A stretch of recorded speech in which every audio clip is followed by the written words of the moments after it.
Построги правила за студентите кои престојуваат во студентските домови.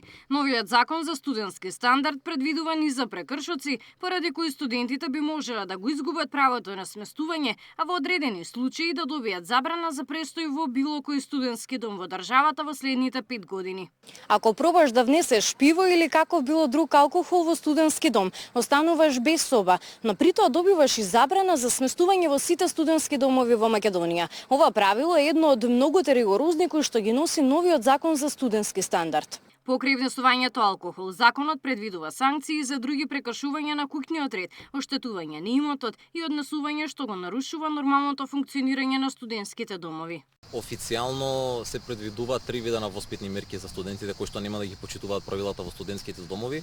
Првата воспитна мерка е опомена за непочитување на правилата, втората е опомена пред исклучување и третата и најсериозната е секако санкционирање од студентскиот дом, односно освен што студентот го губи правото да биде сместен во тој студентски дом истата година кога го извршил прекршокот, таа забрана може да му важи и до 5 години, односно практично во текот на целото негово студирање.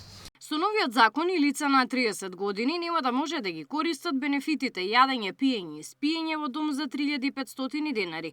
Ваквата измена во законот доаѓа откако надлежните во повеќе домови начекале лица на 40 години кои си живееле во домовите, а само си презапишувале година на факултет. Едноставно презапишуваат години на факултет и добиваат услуги во дом.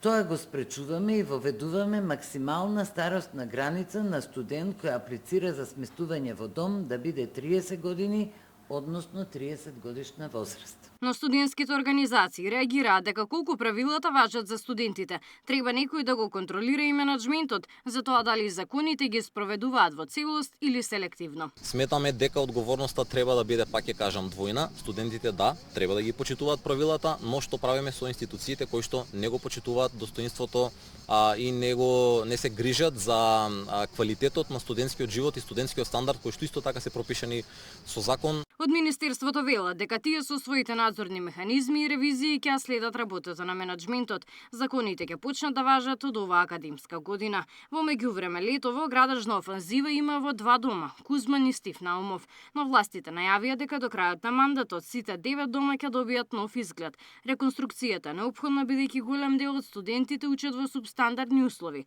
Последен пример, студентите во Охрид јунската сесија ја подготвуваа под цвеќи, оти домот остана без струја поради наплатени сметки. Директорот си поднесе оставка, а во тек е оглас за негов наследник. Габриела Лескова, Сител телевизија.